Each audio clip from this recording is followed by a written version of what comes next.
কৃষ্ণেন্দু সেই গ্রামের বাড়িতে পৌঁছে গেছে, তাই সবার নিরাপত্তার কথা ভেবে একদিন আগেই ফিরে আসছে। বসে ফেরার পথে জেনেলিয়া বলে আমাদের সবারই কেমন মুড অফ হয়ে আছে, একদিন আগে সবাই ফিরে যাচ্ছে, সেই জন্য আমরা গাড়িতে বসে তো এনজয় করতেই পারি। প্যামেলা তখন বলে ঠিকই বলেছো, ফেরার আগে আমাদের মুড ঠিক করাটা অনেক জরুরি। এরই মধ্যে প্যামেলার রাস্তায় আইসক্রিম ওয়ালাকে দেখতে পায়। কি প্যামেলা বলে থামা, এখানে গাড়ি থামা, আইসক্রিম। আমরা সবাই মিলে মজা করে আইসক্রিম খাবো। অর্ণ তখন বলে আমার এখন একদমই এখানে গিয়ে আইসক্রিম খেতে ইচ্ছে করছে না। তখন বলে প্লিজ চল না, মনে আছে সেই কলেজে থাকতে আমরা কিভাবে সবাই মিলে আইসক্রিম খেতাম। এদিকে এগুলো শুনে পাখির খারাপ লাগতে থাকে। জেনেলিয়া বলে ম্যাম আপনার কি এখন আইসক্রিম খাওয়া একদমই ঠিক হবে? তখন বলে একদিন খেলে কি আর হবে, এই বলে সে গাড়ি থেকে নেমে যায় আর অরণ্য পাখি সবাইকে বলে গাড়ি থেকে নামতে। প্যামেলা অন্য গাড়িটিতে গিয়েও সবাইকে নামতে বলে চলো আমরা আইসক্রিম খেতে যাব। এই কথা শুনে পরমজিৎ তখন খুবই খুশি হয়ে যায়। জিৎ বলে এই হট হট ওয়েদারে কুলকুল আইসক্রিম দারুণ হবে। এদিকে পাখি অরণ্যকে নামতে বললে অরণ্য বলে তুমি যাও, আমি একটু কাজ ছেড়ে আসছি। পাখি তখন বলে আপনি এখানে এখন কি কাজ করবেন অরণ্যবাবু? তখন বলে অ্যাকচুয়ালি কৃষ্ণেন্দু নাম্বারের জায়গায় আমার সিম নম্বরটি কৃষ্ণেন্দুর নামে প্যামের ফোনে সেভ করে দিয়েছিলাম, এখন সেটা চেঞ্জ করে আবার কৃষ্ণেন্দুর নামের জায়গায় কৃষ্ণেন্দুর ফোন নাম্বারটি দিয়ে দিতে হবে। তুমি যাও পাখি, আর খেয়াল রেখো প্যাম যেন তাড়াতাড়ি এখানে না এসে পড়ে। পাখি তখন হাসতে হাসতে বলে ঠিক আছে, এই বলে সে নেমে যায়। আর অরণ্য এই ফাঁকে প্যামেলার ফোন নিয়ে কৃষ্ণেন্দুর নাম্বারটি আবার ঠিক করে সেট করে দেয়। তখন অরণ্য মনে মনে বলতে থাকে ব্যাস কাজ হয়ে গেছে, যদি প্যাম কৃষ্ণেন্দুকে ফোন দেয় তাহলে কলটা কৃষ্ণেন্দুর কাছেই যাবে, আমার কাছে আর আসবে না। প্যামেলা আসার আগেই অরণ্য আবার ফোনটি জায়গা মতো রেখে দেয়। এদিকে দিদুন যাবে মন্দিরে, সেখানে পুজো দিয়ে আশ্রমের বাচ্চাদের জন্য কিছু গিফট কিনেছে সেগুলো দিয়ে দিবে। সেই প্যাকেটগুলো এক এক করে গুছিয়ে দেখছে। হরিকাকা তাকে সাহায্য করছে। অনু তখন বলে দিদুন আমিও তোমার সাথে যাব মন্দিরে, আমার বাড়িতে একা একা থাকতে একদমই ভালো লাগবে না। তখন বলে না দিদিভাই তুমি বাড়িতেই থাকো, তোমার শরীরটা একদম ভালো নাই, তার কষ্ট কইরা যাওনের কোনো দরকার নাই। কে বলে যেন ব্যাগগুলো গাড়িতে গুছিয়ে রাখে আর গাড়িতে বলে দিদুন উঠে যেতে নিবে, তখনই সে দেখতে পায় বাড়ির সবাই যারা ঘুরতে গিয়েছিল তারা ফিরে এসেছে। তবে হঠাৎ করে আগেই ফিরে আসাতে দিদুন তখন হয়ে যায় আর বলে ছোটু তোমাগো না আগামীকাল ফেরার কথা ছিল, তোমরা এখন ফিরাইলা, কারণটা কি? কোনো সমস্যা হয় নাই তো? সবাই ঠিক আছে তো? বলে কি রে ভাই তোরা ফিরে আসলি কেন? ওখানে তোরা ঠিক ছিলি তো, তোদের কোনো সমস্যা হয়নি তো? খুনি পরমজিৎ সে কৃষ্ণেন্দুর সম্পূর্ণ কথা আর শাশুড়িকে বলতে যাবে, অরণ্য তখনই তাকে থামিয়ে দিয়ে বলে মামি মামি আমরা তো সবেমাত্র আসলাম, আমরা একটু ফ্রেশ হইনি, আমরা খুবই ক্লান্ত। তখন দিদুন বলে যাও তোমরা ফিরে সইয়াও, কিন্তু তোমরা আগে ভাগে কেন ফিরে আসলা সেইটাই তো বুঝলাম না। এর মধ্যে পরমজিৎ আবারও সবটা খুলে বলতে নেয়। তখনই অর্ক তাকে থামিয়ে বলে মা আমরা তো সবেমাত্র এলাম, আমরা খুবই ক্লান্ত, কথা তো পরেও বলা যাবে বলো। তখনই দিদুন বলে আরে তোমরা পরে বারবার থামাইয়ে দিতেছো কেন? ও কইতাছে হেইটা হুনবার দাও, আমার জানাটা দরকার, তোমরা এত তাড়াতাড়ি কেন ফিরাইলা? উনি পরমজিৎ সবটা বলতে শুরু করে দেয়। সে বলে তোমরা আমাকে বারবার থামাচ্ছ কেন? আমার তো সবটা আন্নু বেটিকে জানানো দরকার। সে বলে দেয় সেই বিয়ের দেখার জন্য যখন নোয়ার পাখি গিয়েছিল সেখানে পাখিকে সেই কৃষ্ণেন্দু অ্যাটাক করেছিল। তাই পরমজিৎ বলে দামানজি তখন যে অ্যাটাক করেছিল তখন তো আন্নু বেটি তুমি বিশ্বাস করনি, আর আমিও বিশ্বাস করতে চাইনি, আমারও সন্দেহ হয়েছিল, কিন্তু এখন তো সবটা প্রমাণিত হয়েই গেল। তখন অনু বলে তুমি কি বলতে চাইছো? পরমজিৎ সবটা খুলে বলে যে ওখানে পাখিকে কৃষ্ণেন্দু আবারও অ্যাটাক করেছিল। তখন অনু বলে আচ্ছা মামি ওকে দেখেছিলে, তোমার সাথে কি ওর কথা হয়েছে? কি বললো ও? পরমজিৎ তখন বলে না আমার সাথে কথা হয়নি, তবে এই বলে সে কৃষ্ণেন্দুর সেই ব্রেসলেটটি হাতে নিয়ে অনুকে দেখিয়ে বলে এই তো, এইটা দেখেই আমরা স্পষ্ট বুঝে গিয়েছি যে এই ফাটা পাপড়ের কিডন্যাপিং পিছনে এই দামানজিরই হাত আছে। এটা দেখো, এটা দেখলে তোমারও বিশ্বাস হয়ে যাবে দামানজি আসলে বেঁচে আছে। তখন দিদুন বলে কৃষ্ণেন্দু ওখানে চলে গেছে তো? হ্যাঁ বুঝলো কি কইরা যে তোমরা ওইখানে গেছো? তখন অনু বলে, দাঁড়াও দিদু ভাই, তুইও কি বিশ্বাস করিস যে এই সব কিছুর পেছনে ওই দায়ী? ওই সব কিছু করেছে, পাখিকে ওই কিডন্যাপ করেছে? তখন অর্ণ বলে, হ্যাঁ দি, অ্যাকচুয়ালি এই ব্রেসলেটটি পাখির জামার সাথেই আটকে ছিল, আর আমরা সেটা সবাই দেখেছি। তাই এটা যে কৃষ্ণেন্দু ছাড়া অন্য কারো কাজ নয় সেটা বুঝতে আমাদের আর বাকি নেই। তখন অনু বলে, ও আচ্ছা, তার মানে তুইও এটাই বিশ্বাস করিস যে এটা ওরই ব্রেসলেট, আর ওই কিডন্যাপ করেছিল, আর ওই তোদের ফলো করে গ্রামের বাড়িতে পৌঁছে গেছিল, তাই তো? তখন বলে, হ্যাঁ দি। অনু তখন বলে, আচ্ছা তোরা দাঁড়া, আমি 1 মিনিট উপরে থেকে আসছি। এই বলে অনু তার রুমে চলে যায়। এদিকে দিদুন কপালে হাত দিয়ে বলে, যে কইতাছে কিছুই বুঝবার পারতাছি না, দিদি বাইরে একটু সামলাইয়া নেই, আর সেই কৃষ্ণেন্দুর নামটি আবার সেই দিদিভাইয়ের সামনে আইসাই পড়ে। অনু এখনো নিচে নেমে আসছে না বলে সবাই চিন্তা করতে থাকে। পাখি বলে, আমি যাচ্ছি অনুদির কাছে, দেখছি অনুদি আসছে না কেন। তখনই অনু একটি বক্স নিয়ে নিচে নেমে আসে, আবার সামনে দাঁড়িয়ে সেই বক্সটা খোলে। তখন দিদুন বলে, দিদি ভাই কি আছে এই বক্সটার মধ্যে? তখন বলে, দাঁড়াও দিদুন, দেখাচ্ছি তোমাদের সবাইকে। এই বলে সে তার কাছে রাখা কৃষ্ণেন্দুর ব্রেসলাইট বের করে সবার সামনে দেখায়। বলে, আচ্ছা মামি, তোমার কাছে যদি ওর ব্রেসলেট থেকে থাকে তাহলে আমার কাছে যে ব্রেসলেট আছে সেটা কি বলো তো? ভাই তুই বোধহয় জানতিস না, ঠিক তাই না, যে ওর মৃত্যুর পর থানা থেকে ওর ব্রেসলেট, ওর ওয়াচ, ওয়ালেট সবটা আমি নিজের কাছে নিয়ে এসেছি, যত্ন করে নিজের কাছে রাখার জন্য, স্মৃতি হিসেবে। তুই বোধহয় ঠিক জানতিস না ভাই, নাটকটা খুব ভালোই সাজিয়েছিস। অর্ণ তখন বলে, দেখ দি, ইন্দু বেঁচে আছে, ওকে আমি নিজের চোখে দেখেছি। অনু তখন বলে, ও আচ্ছা, ওকে তুই নিজের চোখে দেখেছিস না? আর মামির কাছে যে ব্রেসলেটটি আছে সেটা যদি ওর হয় তাহলে আমার কাছে থাকা ব্রেসলেটটি কার বলবি? কাছে তো এটা ওর আসল ব্রেসলেট, তাহলে মামির কাছে যেটা সেটা যে নকল, ডুপ্লিকেট, একই রকম কেনা অন্য একটি ব্রেসলেট, সেটা বুঝতে তো আর বাকি নেই বল। ওকে আমি নিজের চোখে মৃত অবস্থায় দেখেছি ভাই, আর তোরা বলছিস যে ও বেঁচে আছে। আচ্ছা ভাই, একটা কথা বলতো, ও যদি বেঁচেই থাকবে তো ও শুধু তুই, পাখি, প্যামেলা তোদের সামনেই ধরা দিচ্ছে? কই, আমরা তো বাড়িতে এতগুলো লোক আছি, তাদেরা তো কেউ টের পাচ্ছি না, তোরাই বারবার টের পাচ্ছিস। ওদের সাথেই শুধু ওর শত্রুতা। অন্য তখন বলে, দেখবি ও পাখির উপর কেন অ্যাটাক করছে বারবার, সেটা আমরা সবাই যেমন জানি, তুইও ভালো করে জানিস, কিন্তু তুই সেটা মানতে পারছিস না। আর আমরা তুই সবাই যে মৃত দেহটি দেখেছিলাম সেটা কৃষ্ণেন্দু নয়, তার মুখটা দেখা যাচ্ছিল না, তোর মনে আছে? সেই লাশটি যেমন ফেক, তেমনি এখানে কাছে থাকা লাশটির সাথে যা যা ছিল তাও ফেক। কে কৃষ্ণেন্দুর প্রমাণ করার জন্যই এগুলো লাশটার সাথে দেখানো হয়েছে। তখন বলে, আচ্ছা সবটা মেনে নিলাম, কিছুই মিথ্যে, আমার স্বামী যে মারা গিয়েছে সেটাও মিথ্যে, আর তাকে তোরা জীবিতও দেখেছিস, আর পাখিকে ও ওখানে বসে অ্যাটাকও করেছিল।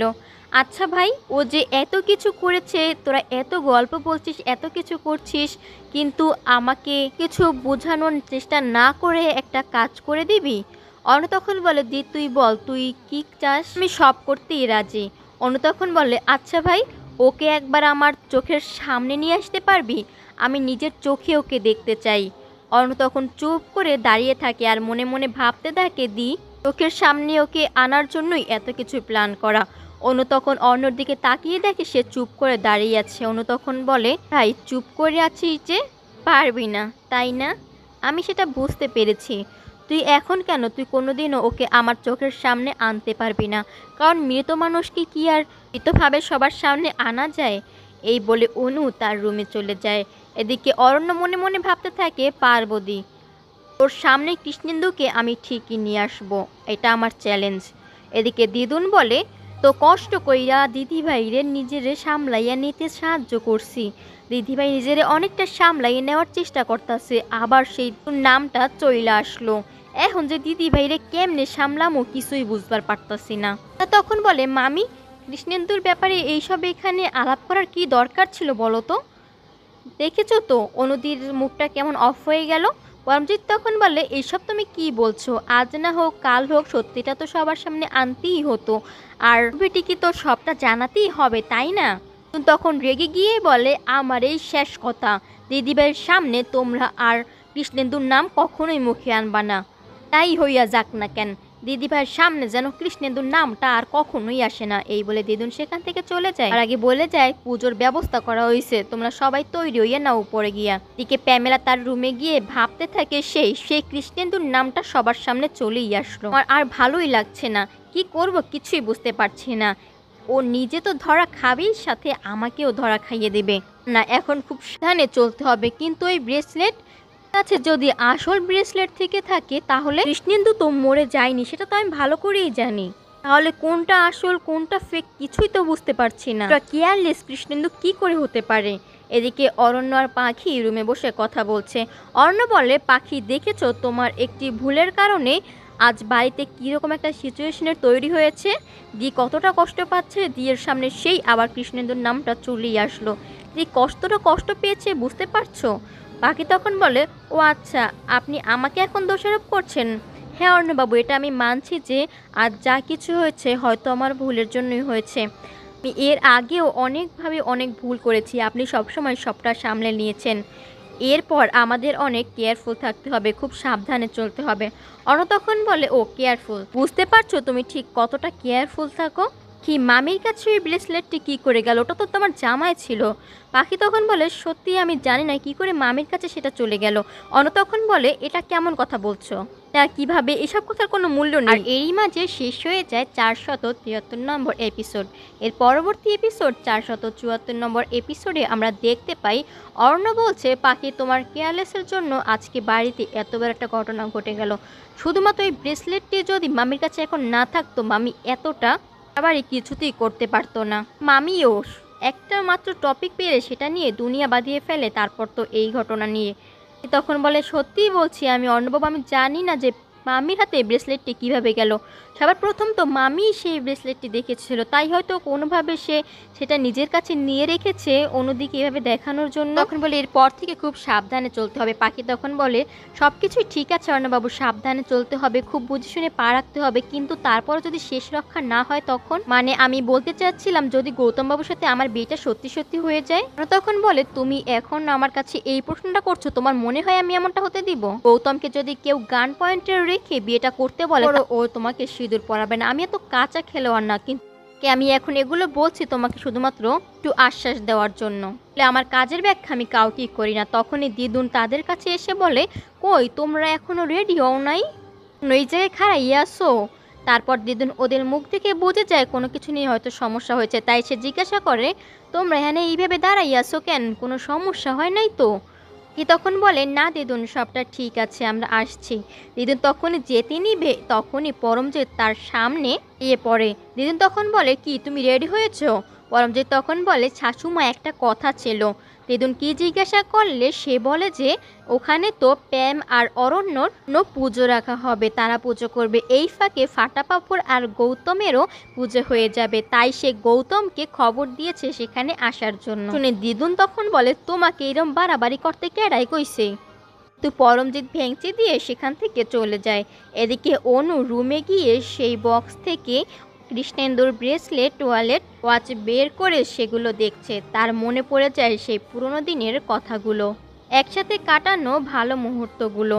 সেগুলো ভাবতে ভাবতে আবার মনে করতে থাকে তার মৃত্যুর সময়ের কথাগুলো, কিভাবে নিজের চোখের সামনে কৃষ্ণেন্দুর লাশটা দেখেছিল। তাদের একত্রে তোলা ছবি হাতে নিয়ে তার উপর হাত বোলাতে থাকে, বুকে জড়িয়ে বলতে থাকে, আমি আর পারছি না। মাঝে মাঝে মনে হয় নিজের বেঁচে থাকার জন্য মনের জোরটাই হারিয়ে ফেলছি।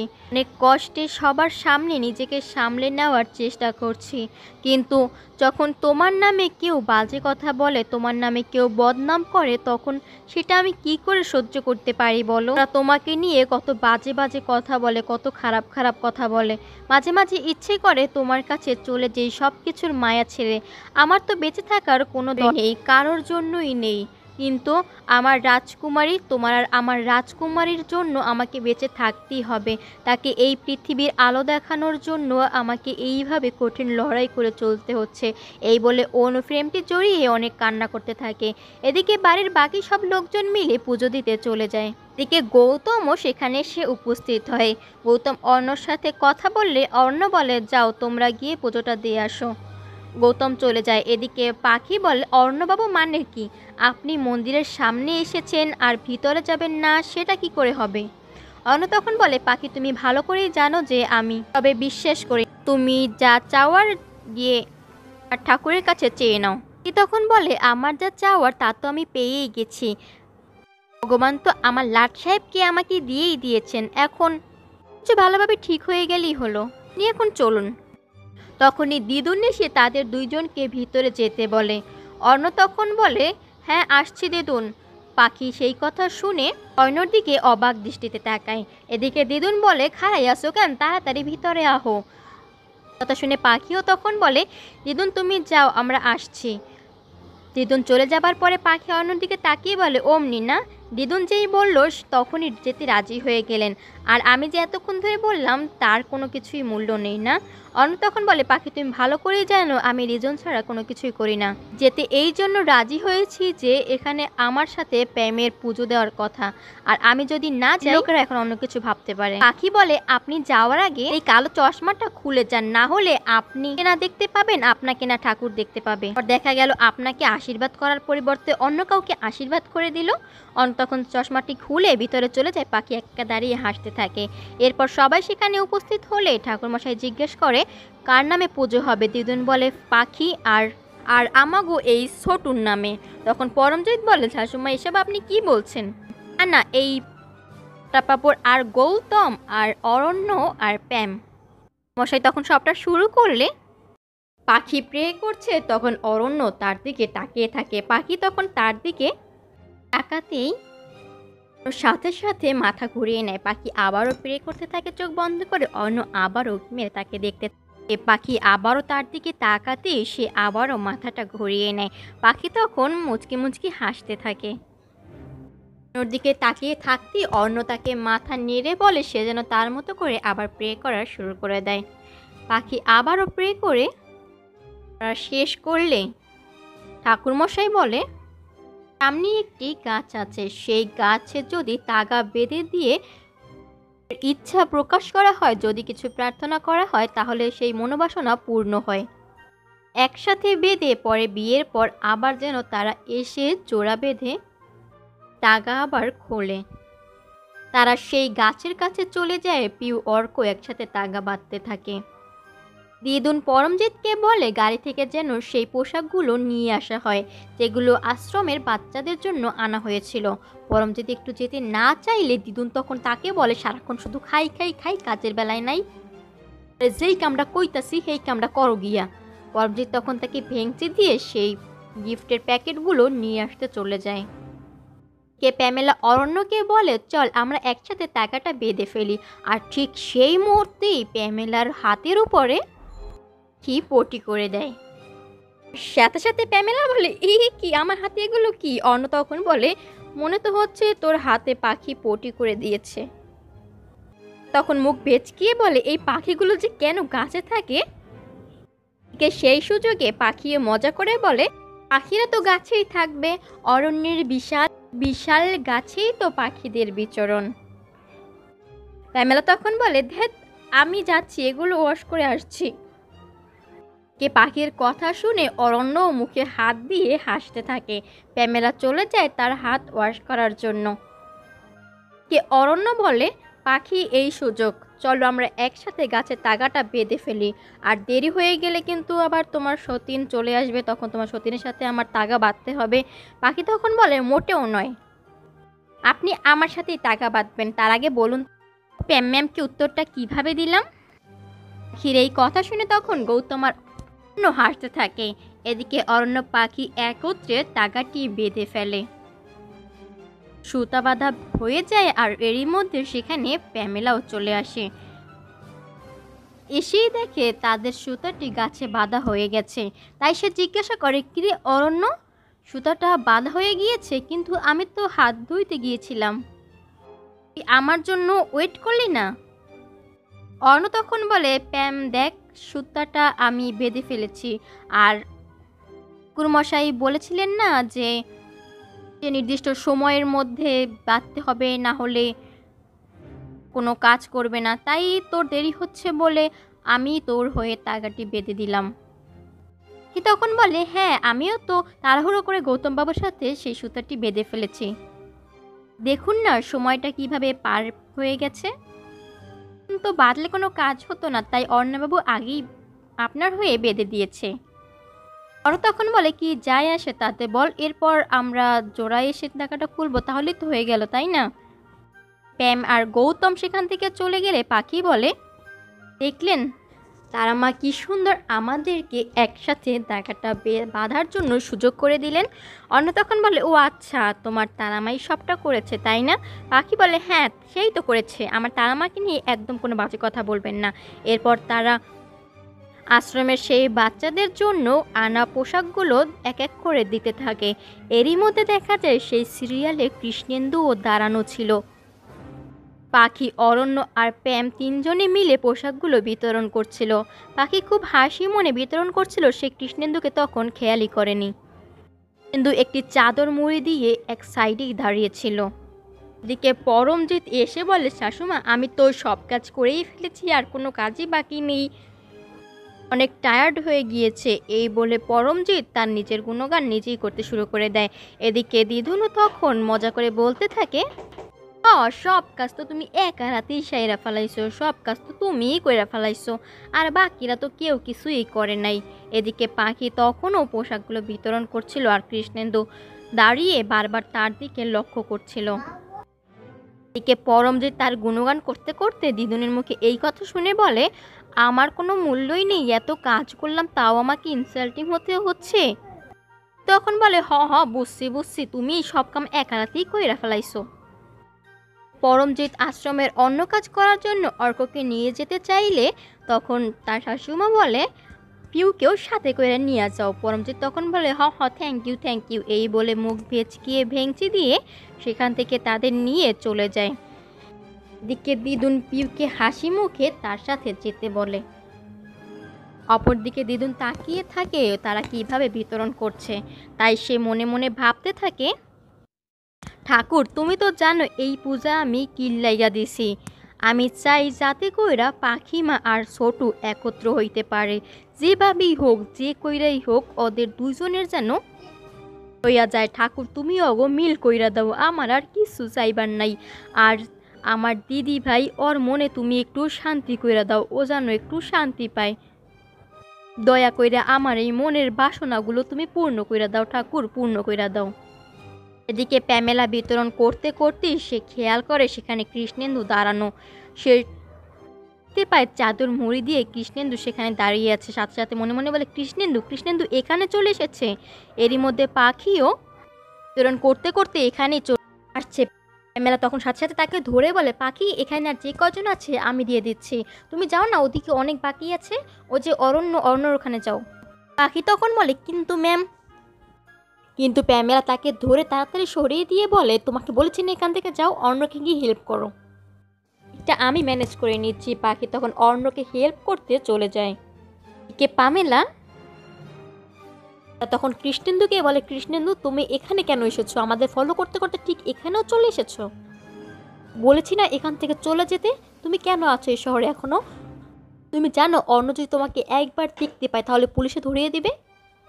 একদম পাখির কাছেও ঘেঁষার একদম চেষ্টা করবে না, তাহলে আমি তোমার এমন অবস্থা করব না। কৃষ্ণেন্দু বললে, ও তুমি এখন পার্টি নিতে চাইছো না, তবে মনে রেখো ঘোড়াটি গিয়ে ঘাস খেতে চাইলে কিন্তু সেই ফল ভালো হবে না। এই তুমি আমার ফোন তুলছো না কেন, যোগাযোগ রাখছো না, আর ওর সাথে ছেলেটা কে? সত্যি করে বলো তো ছেলেটা আসলে কে? প্যামেলা তখন বলে, ও অরণ্যর বন্ধু, বেড়াতে এসেছে। আর শোনো, যত দ্রুত সম্ভব এখান থেকে চলে যাও, পাখির ধারে কাছে ঘেঁষার একদমই চেষ্টা করবে না। এই বলে প্যামেলা সেখান থেকে সরে যায়। এদিকে পাখি তখনও বিতরণ করছিল কৃষ্ণেন্দু সেখান থেকে না গিয়ে আস্তে আস্তে পাখির কাছে যাওয়ার চেষ্টা করতে থাকে। আর প্যামেলা এদিকে দূরে দাঁড়িয়ে কৃষ্ণেন্দুকে দেখতে পায়। কৃষ্ণেন্দুকে দেখি প্যামেলা মনে মনে ভাবতে থাকে কৃষ্ণেন্দু এখনও যায়নি, কি করতে চাইছে ও। এদিকে কৃষ্ণেন্দু পাখির কাছে যাওয়ার আগেই পাখির কাছে অরণ্য চলে যায়। অরণ্যকে দেখে কৃষ্ণেন্দু দূরে থেমে পড়ে। সে আর পাখির কাছে যাওয়ার সাহস করে না। সে দূরে দাঁড়িয়ে ওদের উপর নজর রাখতে থাকে। আর এদিকে প্যামেলা এসে কৃষ্ণেন্দুকে ধরে সেখান থেকে সরিয়ে অন্য জায়গায় দাঁড় করিয়ে দেয়। এদিকে পাখি বিতরণ শেষে সেখান থেকে যেতে নিবে, তখনই সে পড়ে যেতে নিলে অরণ্য তাকে ধরতে যাবে তার আগেই পাখি নিজেকে সামলিয়ে দাঁড়িয়ে পড়ে আর হাত জাগিয়ে অরণ্যকে বাধা দিয়ে বলে থাক। এই বলে সে নিজেই নিজেকে সামলে নেয়। এদিকে অরণ্য পাখি পড়ে যেতে নিয়েছে অথচ তার হেল্প না নিয়েই এভাবে থাক বলে নিজেই সোজা হয়ে দাঁড়িয়েছে। এটা দেখে অরণ্য অবাক হয়ে তাকিয়ে বলে হোয়াট দা, এটা কি হলো? প্রতিবার তো তুমি পড়ে যাও আর আমি তোমাকে ধরি, আর তারপরে একে অপরের দিকে কিছুক্ষণ তাকিয়ে থাকি, একটা মোমেন্টস ক্রিয়েট হয়। আর এখন এখন এটা কি হলো? পাখি তখন বলে দেখুন আমি কিন্তু অনেকটা শক্ত হয়ে গেছি, আমি কিন্তু এখন নিজেকে নিজে সামলাতে পারি, আপনার হেল্পের আমার কোনো দরকার নেই। এই বলে পাখি সেখান থেকে চলে যায়। অরণ্য হোয়াট বলে দাঁড়িয়ে থাকে। অপরদিকে প্যামেলা কৃষ্ণেন্দুকে বলে কি কি করতে চাচ্ছিলে কি তুমি? হ্যাঁ, তোমাকে বলেছিলাম না এখান থেকে চলে যেতে, তাও যাওনি কেন? কি ভেবেছো তুমি অরণ্য তোমায় ছেড়ে দেবে? ও যদি একবার তোমায় দেখে না, আর আমি যদি চাই না তোমার বেঁচে থাকার খবরটা বাড়ির সবাইকে বলে দিতে পারি, তোমার লাইফ পুরো হেল্প করে দিতে পারি। কৃষ্ণেন্দু তখন বলে এই একদম চোখ রাঙিয়ে আমার উপর কথা বলবে না। এই যে তুমি সবার সামনে একটা ভালো মানসিকতার স্থান পেয়েছো সেটা কিন্তু আমারই জন্য। ওই বাড়িতে ঢুকতে পেরেছো, অরণ্যকে বিয়ে করছো, সবটার পিছনে কিন্তু আমারও কিছুটা হাত আছে। তাই আমিও চাইলে তোমার লাইফটা এখন পুরো হেল্প করে দিতে পারি। প্যামেলা তখন বলে আমি দেখছি তোমার নজরদারি সবসময় আমাদেরকে ফলো করে যাচ্ছ না, আমাদের ফলো করে ঠিক গ্রামের বাড়িতে পৌঁছে গেছো। এরপর পাখিকে সেখান থেকে তুলে নিয়ে গেলে, আমি তোমাকে ফোন দিয়ে বলেছিলাম না পাখিকে এভাবে তুলে নিয়ে না যেতে? তোমাকে তো বলেছিলাম ওর কোনো ক্ষতি না করতে, কেন করলে এটা? কৃষ্ণেন্দু তখন বলে একদম আমার সাথে নাটক করার চেষ্টা করবে না। আমি গিয়েছিলাম গ্রামের বাড়িতে, তোমাকে আমি ফোন করছি, তুমি আমার ফোন তুলছো না, আমার সাথে কোনো যোগাযোগ রাখছো না। কি ভেবেছো কি এভাবে নাটক করে মিথ্যে বলে এখন আমাকে আর চিনবেই না? তুমি যোগাযোগ রাখছো না বলেই আমাকে এখানে ফিরে আসতে বাধ্য হতে হলো। প্যামেলা তখন বলে একদম মিথ্যে বলার চেষ্টা করবে না, আমি তো তোমাকে ফোন দিয়েছিলাম আর আমি ফোন দেওয়ার পরে তো তুমি পাখিকে ফিরিয়ে দিয়ে গেলে, সেটা কি মিথ্যে? কৃষ্ণেন্দু তখন বলে কি বলছো এসব? তুমি নাটক করছো না, মিথ্যে মিথ্যে বানাচ্ছ আমার নামে। আচ্ছা শোনো, ওখানে যে বারবার বিয়ে কথা হচ্ছিল, পুজো দেওয়া হচ্ছিল, এগুলো কার নামে, কার বিয়ের কথা বলছিল বারবার ওখানে? প্যামেলা তখন বলে কার আবার? আমার আর অরণ্যর। কৃষ্ণেন্দু তখন বলে ও, আর দেখো আমাদের প্ল্যানে কিন্তু দুইটা শর্ত ছিল, প্ল্যানটা কিন্তু আমি সাজিয়েছিলাম, গেমটা কিন্তু আমি প্রথমে সাজিয়েছিলাম, আর এখন তুমি যদি এভাবে পাল্টি নাও সেই ফলটা কিন্তু কিছুতেই ভালো হবে না। আর এই প্ল্যানের শর্ত ছিল দুইটি, তুমি পাবে অরণ্যকে আর দ্বিতীয়ত হলো আমি পাখিকে। কই তোমারটা তো হয়েই যাচ্ছে, তাহলে আমারটার কি খবর সেটা বলো। প্যামেলা তখন বলে একদম গন্ডগোল করার চেষ্টা করবে না, আমি তোমাকে বলেছি না সুযোগ মতো সব কিছু হবে, পাখি তোমারই হবে, ওকে আমি তোমার হাতেই তুলে দেব, কিন্তু তার জন্য আমাকে একটু সময় দিতে হবে। আপাতত পাখির ধারে কাছে ঘেঁষার একদমই চেষ্টা করবে না। এই বলে প্যামেলা সেখান থেকে সরে যায়। আর কৃষ্ণেন্দু মনে মনে ভাবতে থাকে না তোমার উপর সবটা ছেড়ে দিলে হবে না, এবার আমাকে নতুন প্ল্যান করে যা করার করতে হবে। স্বার্থসিদ্ধি হয়ে গেলে তুমি যে আমাকে চিনবে না সেটা আমি ভালো করেই জানি। এদিকে পাখি যাচ্ছিল তখন অন্য তার পিছু নিয়ে বলে এটা কি হলো, আমাকে কেন ধরতে দিলে না? পাখি তখন বলে না বাবা থাক, আপনি আমাকে ধরবেন আর আপনার কোমর ব্যথা হবে বারবার, এগুলোর কোনো দরকার নেই। অন্য তখন বলে তুমি আর পড়বে না সেটা বলতে চাইছো তো? দেখা যাক। এরই মধ্যে অরণ্য হাঁটতে যাবে, তখন অরণ্য নিজেই পড়ে যেতে নিলে পাখিটাকে ধরে ফেলে। এরপর কিছুক্ষণ ধরে থাকার পরে পাখি তাকে বলে দেখলেন তো এবার আপনি নিজেই পড়ে গেলেন, আর আপনি এভাবে আর কতক্ষণ থাকবেন, উঠছেন না কেন? আমার হাত তো ব্যথা হয়ে গেল। অর্ণ তখন বলে থাক না, দেখো একটা মোমেন্ট ক্রিয়েট হয়ে গেল। পাখি তখন রেগে গিয়ে বলে আপনার মোমেন্ট, এদিকে আমার হাত ব্যথা হয়ে গেল। অর্ণ তখন বলে কেন পাখি, প্রতিবার যখন তুমি পড়ে যেতে নিয়েছো তখন তো সবসময় আমি তোমাকে ধরেছি, আর তারপর কিছুক্ষণ একে অপরের দিকে তাকিয়েছি, কত সুন্দর মোমেন্টস তৈরি হয়েছে বলো। এবার থেকে না একটু উল্টোটা হওয়া দরকার। অ্যাকচুয়ালি কিছু কিছু জিনিস একটু ডিফারেন্ট হলে না ভালো লাগে না। এবার থেকে না প্রতিবার আমিই পড়ে যাব, তুমি আমাকে এইভাবে ধরতে নিবে। পাখি তখন বলে, আপনি তো সালমান খান, আপনি আমাকে ধরবেন, আমি কি পারি, আমার হাত তো ব্যথা হয়ে গেল। অর্ক তখন বলে, তাহলে তুমি আমাকে টেনে তোলো। পাখি জয় মা তারা বলে তাকে জোরে টান দিয়ে তুলে ফেলে। এরপর সে হাতের ব্যথায় হাত ধরে বলে, মাগো হাতটা পুরো ব্যথা হয়ে গেল। ভাগ্যিস সিনেমার গল্পে নায়করাই নায়িকাদের টেনে তোলে, নায়িকাদের ধরে, আর না হলে যদি নায়িকাদের এইভাবে ধরতে হতো তাহলে আমার মতো অবস্থা প্রত্যেকটা নায়িকারই হতো। অন্য তখন বলে, আচ্ছা পাখি, তোমার আমাকে এইটুকু ধরেই এই অবস্থা? আচ্ছা বলো তো, এত যে খাওয়া দাওয়া করো, গায়ে কি কোনো জোর নেই? এইটুকু শক্তি তোমার গায়ে নেই? সামান্য কিছুক্ষণ ধরেছ আর তোমার হাতে এরকম ব্যথা হয়ে গেল। পাখি তখন তার উপর রেগে গিয়ে বলে, আমার গায়ে শক্তি নেই? এই বলে সে হাত দেখিয়ে বলে, এই দেখুন আমার হাতে কত জোর আছে, আমার গায়ে না অনেক শক্তি, কিন্তু আপনার মতো এইরকম মানুষকে টেনে তুলতে হাত তো ব্যথা হয়েই যাবে। অরণ্য বলে, আচ্ছা চলো এবার। এরপর হাসতে হাসতে দুইজন সেখান থেকে চলে যায়। এদিকে বাড়ি ফিরে দিদুন, হ্যারি আর অর্ক পিউ মিটিং করতে বসে পড়ে। দিদুন বলে, তোমাদের একটা কাজ দিলে ঠিকঠাক কইরাইতে পারো না। একটা প্ল্যান কইরা গ্রামের বাড়ি তোমাগো পাঠাইলাম, আর তোমরা সবাই মিলে সেই প্ল্যানটারে একদম ধইরা ওই বাড়ির উঠোনে মাটিতে পুইতা তারপর আইলা। কোনো কিছু তো ঠিকঠাক হইলই না, সব প্ল্যানে জল ঢাইলা দিলা। এরপর অর্ক বলে, দিদুন আমরা কি করব বলো? পাখি আর দাঁতও একরমে রাতের বেলা ছিল ঠিকই, কিন্তু মাঝখান দিয়ে এই কৃষ্ণেন্দু এসে সব কিছুতে জল ঢেলে দিল। কেউ তখন বলে, কৃষ্ণেন্দু ওখানেও চলে গিয়েছে, এ আমাদের পিছুই ছাড়ছে না কিছুতে।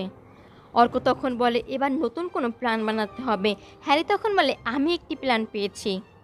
অর্ক কি জিজ্ঞেস করলে হ্যারি তখন বলে, এই জিজুর নাম নিতেই আমার একটি প্ল্যান মাথায় এসেছে। শাদিকার দিন পাখিকে যদি কিডন্যাপ করানো হয়, ওকে আমরা কিডন্যাপ করে সরিয়ে নিব। এরপর অ্যারো আর সবাই মিলে ওকে খুঁজতে ব্যস্ত হয়ে যাবে, আর এদিকে বিয়ে সব ভেঙে যাবে। তখন দিদুন বলে, থাক, তোমার এই রকম ভুলভাল প্ল্যান করানোর কোনো দরকার নেই। এইসব প্ল্যান দিয়ে কোনো কাম হইব না। একটা কাম করো, অন্য প্ল্যান ভাবতে হইব, অন্য প্ল্যান। তোমরা খাই আসো কেন? সবাই মিলে প্ল্যান ভাবো কি করলে পাখিমা আর ছোটুরে একত্রকরণ যাইব। এমনভাবে সাজানো লাগবো যাতে কইরা দুই হাত দিয়ে দুই দিক দিয়া সুতা টান দিলে একদিকে গৌতম আর একদিকে মিস বোস দুইজনই ছিটকাইয়া পইরা যায়, আর পাখিমা আর ছোটু একত্র হইয়া যায়। এমন কিছু ভাবন লাগবো। তোমরা খাড়াইয়াছো কেন আর সবাই মিললে আমার মুখের দিকে তাকাইয়াছো কেন? প্ল্যান করো, প্ল্যান করো, কিছু একটা বুদ্ধি বাইর করো, বাইর তো করণই লাগবো। পিউ তখন বলে, আর প্ল্যান করে কী বা হবে? ওদের মেহেন্দির অনুষ্ঠান তো শুরু হয়েই গেল, আর কিছুটা সময়ের অপেক্ষা। এদিকে প্যামেলা আর পরমজিৎ দুইজনে ফেস প্যাক মেখে সোফার উপরে বসে আছে। তারা কথা বলছে। পাখি এদিকে আসতে আসতে সে ভাবছে দুইজনেরই চোখ এখন বন্ধ, যাই একটু মজা করা যাক। চুপচাপ ওখানে দাঁড়িয়ে থেকে তারা কি বলছে সেটা শুনে নেই। এরপর পরমজিৎকে প্যামেলা বলে, জানো তো মামি, এই ফেস প্যাকটা না খুবই ভালো, আমি মাঝে মাঝে এটা দিই, এটা দিলে না নিজের কাছে অন্যরকম একটা কনফিডেন্স চলে আসে, কেমন একটা ফেস গ্লো করে মনে হয়। পরমজিৎ তখন বলে, হ্যাঁ, এটা দিলে তো মনে হয় আমি অনেকটা সুন্দর হয়ে যাব, না আমাকে অনেক বিউটিফুল লাগবে। এরপর সে ভুলভাল ইংরেজি বলা শুরু করে দেয়, আর প্যামেলা তার উপর বিরক্ত হয়ে বলতে থাকে, মামি তোমার এগুলো শুনতে আমার অসহ্য লাগছে, সবসময় এরকম ভুলভাল ইংলিশ কেন বলো? শোনো, এরপর না তোমাকে আমি একটা গিফট দিব। পরমজিৎ তখন বলে, গিফট? কি গিফট দিবে? পাখি মনে মনে ভাবতে থাকে এরা তো অন্য বিষয় নিয়েই আলোচনা করে যাচ্ছে। প্যামেলা তখন বলে, তোমাকে না আমি ভালো একটা ইংলিশ ল্যাঙ্গুয়েজ শেখার বই দিব, যা ভুলভাল ইংলিশ বলো না ওটা দেখে তাও তুমি একটু ওয়ার্ডগুলো যদি ঠিকঠাক বলতে পারো।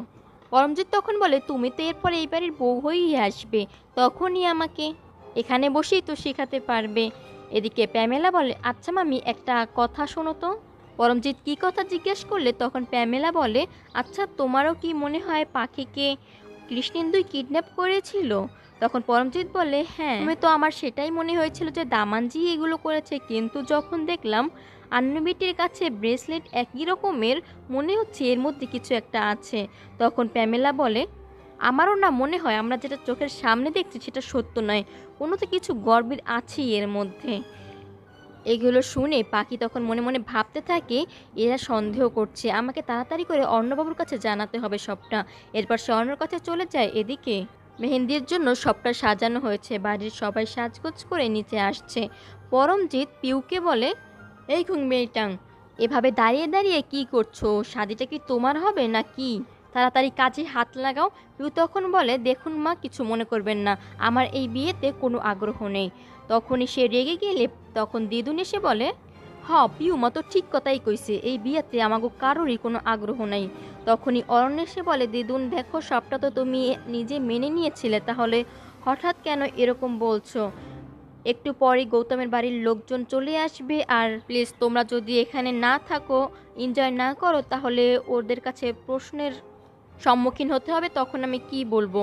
প্লিজ দিদুন, এখন আর এই নিয়ে অশান্তি করো না। তখন পিউ বলে, দিদুন দেখো, তুমি তো সবটা মেনেই নিয়েছিলে বলেছিলে, আর এখন তো আমাদের সে কথা রাখতে হবে, আর সেই জন্য আমাদের এখন এখানেই থাকতে হবে, কিছুই করার নেই।